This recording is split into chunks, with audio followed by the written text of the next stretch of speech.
ذوالقرنین اصل میں ایران کے بادشاہ تھے، اور ایران اس وقت دو ملکوں میں اوپر میں منقسم تھا۔ اب بھی اگر ابھی کبھی نقشہ دیکھیں گے تو ایک علاقہ جو ہے ایران کا وہ تو ہے جو خراسان کا حصہ ہے، جو اصل ایران ہے اس کو بھی یوں سمجھیے دو حصوں میں، ایک پارس پرانا کہلاتا تھا جس سے فارس کا لفظ بنا ہے، اور دوسرا مادہ تھا، میڈیا یا مادہ۔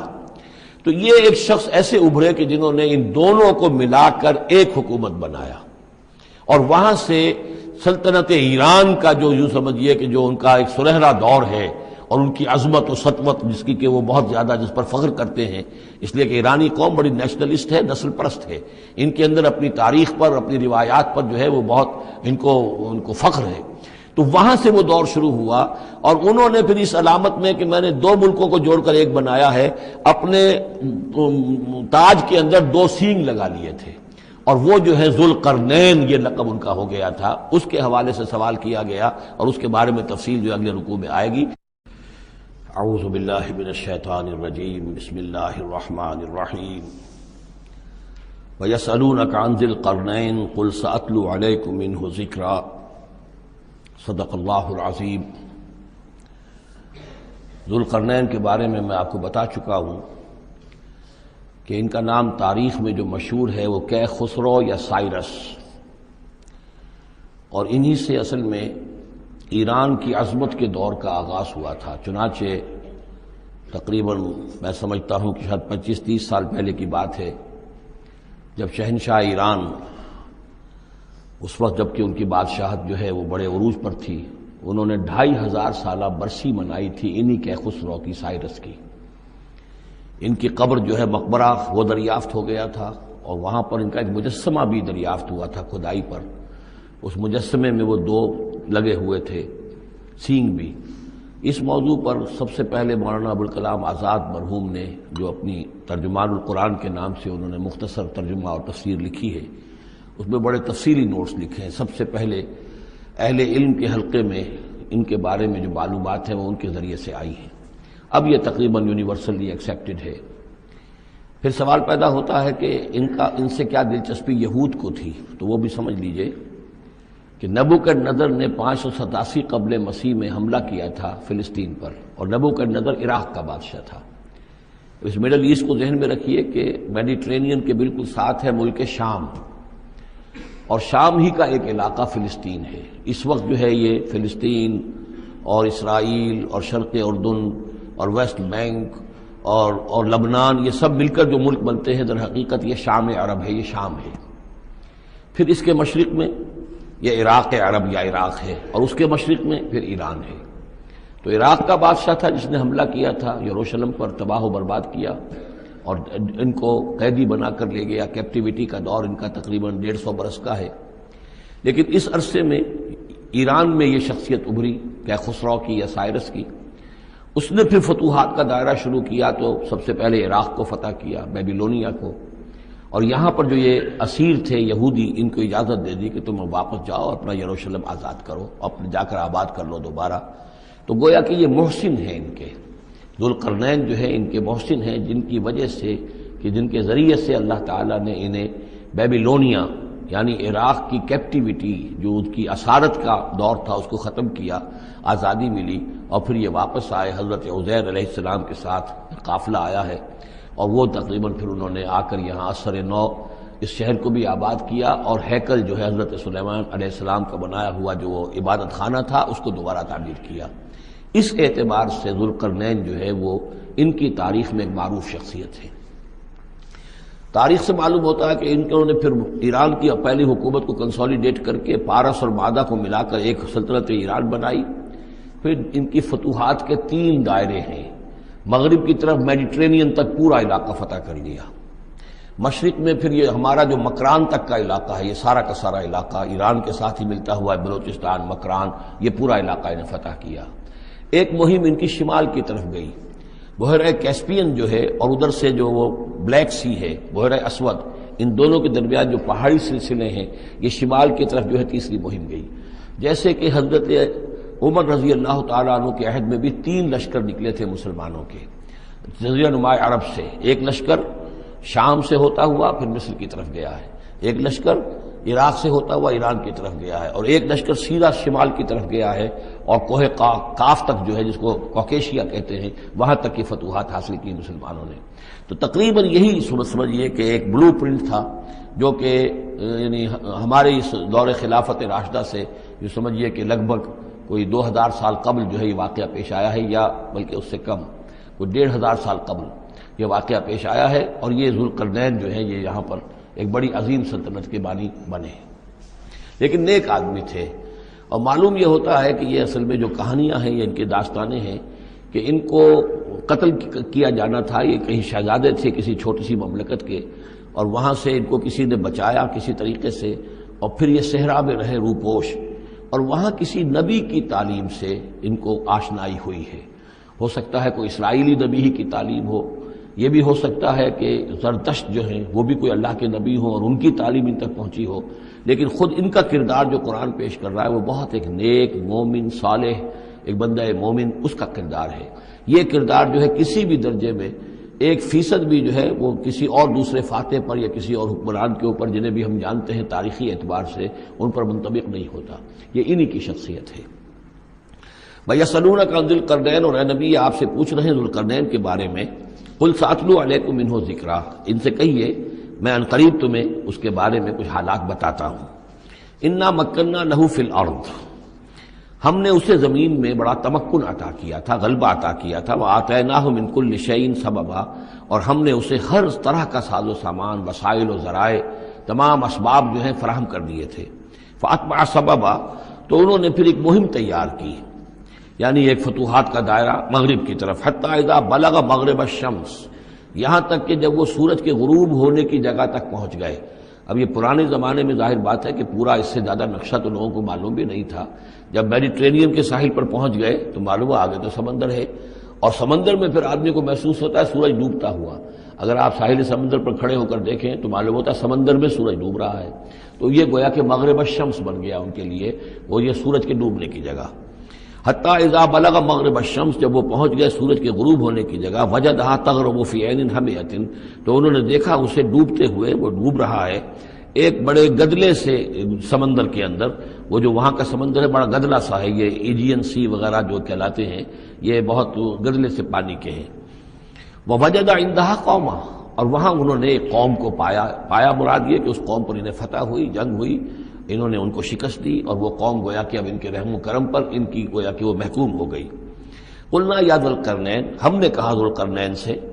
اب یا تو یہ کہ یہ شاید نبی ہو واللہ عالم، تو اللہ تعالیٰ کا اس طریقے سے براہ راست ان کو وحی کرنا، لیکن غیر نبی کو بھی اللہ تعالیٰ الہام کے ذریعے سے، جیسا کہ ہم نے دیکھا کہ وہ تو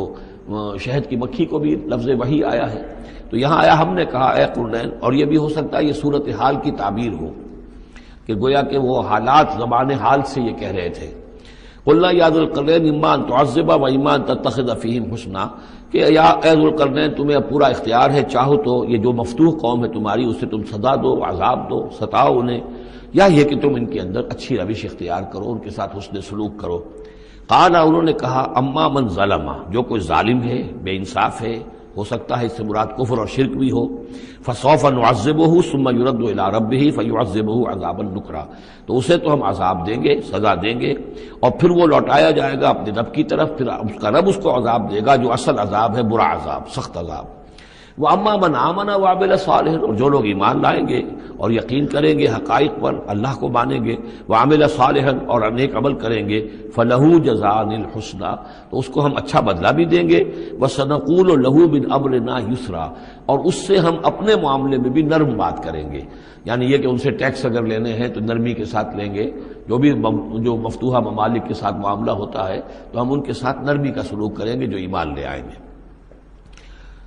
ثم اتبع سبابا، مغرب کی طرف سے فارغ ہو کر پھر اب یہ مشرق کی طرف گئے، پھر انہوں نے ایک اور مہم کا بندوبست کیا، حتی اذا بلغ مطلع الشمس، یہاں تک کہ جب وہ سورج کے طلوع ہونے کی جگہ تک پہنچ گئے۔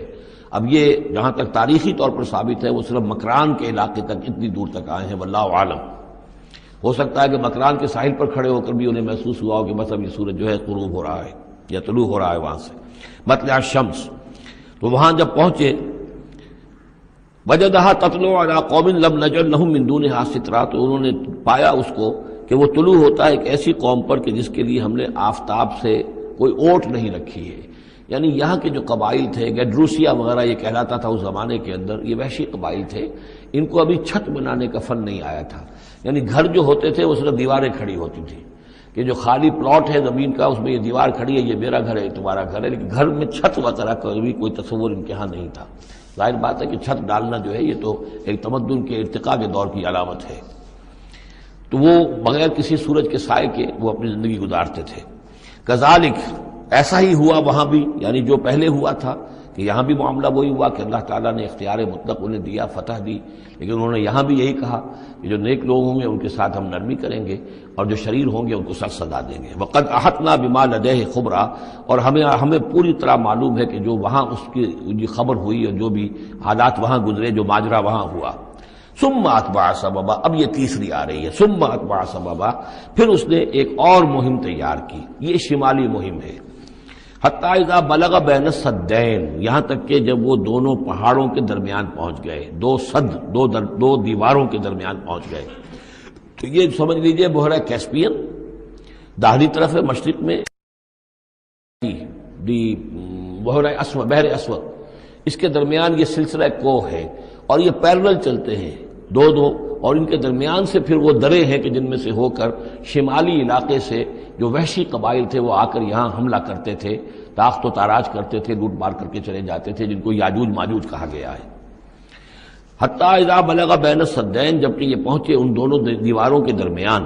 وجد من دونہما قوما، تو انہوں نے پایا ان دونوں کے ورے ایسے لوگوں کو، لا یکادون یفقہون قولا، یہ لوگ بھی ایسے تھے غیر متمدن، کوئی بات سمجھتے نہیں تھے، یعنی زبان ایسی ہوگی کہ جو ان کی سمجھ میں نہیں آ رہی تھی، لیکن یہ کہ کسی نہ کسی ذریعے سے انہوں نے اپنا ایک مطلب، اپنی ایک عرضداشت پیش کی. قالوا یا ذا القرنین، انہوں نے کہا کہ اے ذو القرنین، ان یاجوج و ماجوج مفسدون فی الارض، یاجوج اور ماجوج جو قومیں ہیں یہ زمین میں بہت فساد مچانے والی ہیں. فہل نجعل لک خرجا، تو کیا ہم آپ کے لیے ایک سالانہ خراج مقرر کر دیں، الا ان تجعل بیننا و بینہم سدا، اس کے عوض کہ آپ ہمارے اور ان کے درمیان ایک سد تعمیر کر دیں، ایک دیوار حائل کر دیں کہ وہ ہم پر حملہ آور نہ ہو سکے، یعنی درے کو بند کر دیا جائے. یوں سمجھیے جس اصول پر کہ آج کل ڈیم بنتے ہیں، ڈیم کیا ہے کہ ایک پہاڑی سلسلہ یوں آ رہا ہے، ایک پہاڑی سلسلہ یوں آ رہا ہے، دریا درمیان میں سے گزر رہا ہے، آپ نے گزرگاہ پر ایک دیوار کھڑی کر دی تو یہ گویا کہ ایک آرٹیفیشل لیک کریٹ ہو گئی، پانی یہاں جمع ہو رہا ہے. تو اگر پہاڑی سلسلے دو چل رہے ہوں، ان کے درمیان جو راستہ ہے اس کو اگر بند کر دیا جائے، ایک دیوار کھڑی کر دی جائے اور اس دیوار کے مضبوط دیوار ہو، تو ظاہر بات ہے کہ پھر ادھر سے کوئی آ کر حملہ آور نہیں ہو سکتا، ان کے لیے ایک حفاظت کا سامان ہو جاتا ہے. یہاں یہ سمجھ لیجئے کہ یاجوج ماجوج سے کیا مراد ہے. حضرت یافس علیہ السلام، جو تین بیٹے تھے حضرت نوح علیہ السلام کے، سام، حام، یافس. سامی نسل کے بارے میں تو ہم نے بہت کچھ سمجھ لیا کہ حضرت ابراہیم بھی سامی نسل سے تھے، پھر قوم عاد بھی سام ہی کے نسل کی ایک شاخ تھی، قوم سمود بھی اسی کی شاخ تھی. یہ تمام جو ہے یہ تو سیمیٹک ریسز ہیں. حضرت یافس کی اولاد نے یہ سینٹرل ایشین ماؤنٹینز کا جو سلسلہ ہے اس کو کراس کیا اور شمال میں چلے گئے، اور شمال میں جا کر دائیں بائیں پھیل گئے. پھر یہ میدان ہے، ٹنڈرے کے میدان اور فلانے میدان اور بڑے بڑے کھلے میدان ہیں. تو گویا کہ ایشیا کو درمیان میں جو سلسلہ کوہ تقسیم کر دیتا ہے، ایک شمالی حصہ ہے، ایک اس کے جنوبی حصہ ہے. یہ شمالی میں چلے گئے اور جا کر پھر پھیلنے میں وہ مشرق کی طرف آئے تو چین اور ہند چینی تک یہ ساری قومیں جو ہے یہ یلو ریسز، یہ انہی کی نسل سے ہیں. اور مغرب میں چلے تو روس، اور روس سے ہو کر روس کے ساتھ ملتا ہوا علاقہ ہے اسکینڈینیوین کنٹریز کے ساتھ، پھر وہاں سے وہ اتر کے، اور یورپ کے بھی جو یہ مغربی ممالک ہیں، اینگلو سیکسنز جو ہیں، یہ بھی در حقیقت اسی سے اسکینڈینیوین کنٹریز سے اترے ہوئے لوگ ہیں. تو یوں سمجھ لیجئے کہ ویسٹرن یورپ اور ایسٹرن یورپ کا بھی خاص طور پر شمالی علاقہ، اور پورا یہ روس کا علاقہ، اور پورا صحرائے گوبی، اور پورا چین، اور وہاں تک جو ہے ہند چینی تک، یہ یافس کی نسل ہے. یافس کے جن بیٹوں کے نام تورات میں آئے ہیں، کئی نام ہیں، وہ کوئی ایک دو نہیں، ان میں گوگ اینڈ میگوگ بھی ہے، توبال بھی ہے، موسک بھی ہے. موسک ایک شخص کا نام ہے، اور ماسکو ہو سکتا ہے کہ اسی نے آباد کیا ہو اور وہیں سے وہ نام بنا ہو. توبال اور بالٹک سی جو ہے اس ایریا کے اندر جو ہے بالٹک سٹیٹس، توبال ان کے ایک بیٹے کا نام تھا. یہ تورات کے اندر نام دیے گئے ہیں. گوگ اینڈ میگوگ، جاجوج ماجوج، یہ بھی انہی کے بیٹوں کے. یہ تمام اقوام جو ہے یہ وحشی ہیں، اور یہ تاخت و تاراج کرنا، لوٹ مار کرنا، یہ ان کا طریقہ ہے، اور ان کا ہے ذکر جو یہاں پر ہو رہا ہے. یہ جو سیلاب آیا تھا، کولونیل سیلاب جو ہم پر آیا تھا، جس میں کہ یہ اینگلو سیکسنز تھے، یہ سب کے سب جو ہیں یہ اسی نارڈک ریسز سے ہیں، یہ بھی یاجوج اور ماجوج کی نسل ہیں۔ ایک سیلاب ان کا آ چکا ہے جو آیا تھا یورپ کے سے نکل کر، یہ کولونیل سیلاب آیا اور پوری دنیا کے اوپر چھا گیا تھا، ایشیا اور افریقہ کو انہوں نے فتح کیا، کولونائز کیا۔ اب اگرچہ ان کی وہ بساط ایک دفعہ تو لپیٹ دی گئی ہے، وہ واپس چلے گئے ہیں، انڈائریکٹلی ہم پر حکومت کر رہے ہیں۔ ابھی ان کے جو ملٹی نیشنلز ہیں ان کے ذریعے سے یا بینکوں کے ذریعے سے، آئی ایم ایف کے ذریعے سے، ورلڈ بینک کے ذریعے سے انڈائریکٹ حکومت ہے جو نیو ورلڈ آرڈر ہے۔ لیکن یہ ہے کہ ابھی ایک اور جو سیلاب ان کا آنے والا ہے وہ آتا ہے احوال قیامت کے معاملات میں۔ آرمگڈون کے بعد جب حضرت مسیح علیہ السلام کا نزول ہو چکے گا اور یہودیوں کا خاتمہ ہو چکے گا، اور پھر یہ کہ تمام جو عیسائی ہیں وہ مسلمان ہو جائیں گے، عیسائیت ختم ہو جائے گی حضرت مسیح علیہ السلام کے آنے کے بعد، اور مسلمان اور عیسائی مل کر ایک ملت بن جائیں گے، سب مسلمان ہوں گے۔ اس کے بعد آخری سیلاب پھر آنا ہے جو اس کے خلاف، وہ احادیث میں آتا ہے، پھر وہ یاجوج اور ماجوج کا ہوگا۔ اور میرے نزدیک یہ یاجوج اور ماجوج جو ہیں وہ ایسٹرن علاقے سے آئیں گے، چائنا وغیرہ سے، ہند چینی سے۔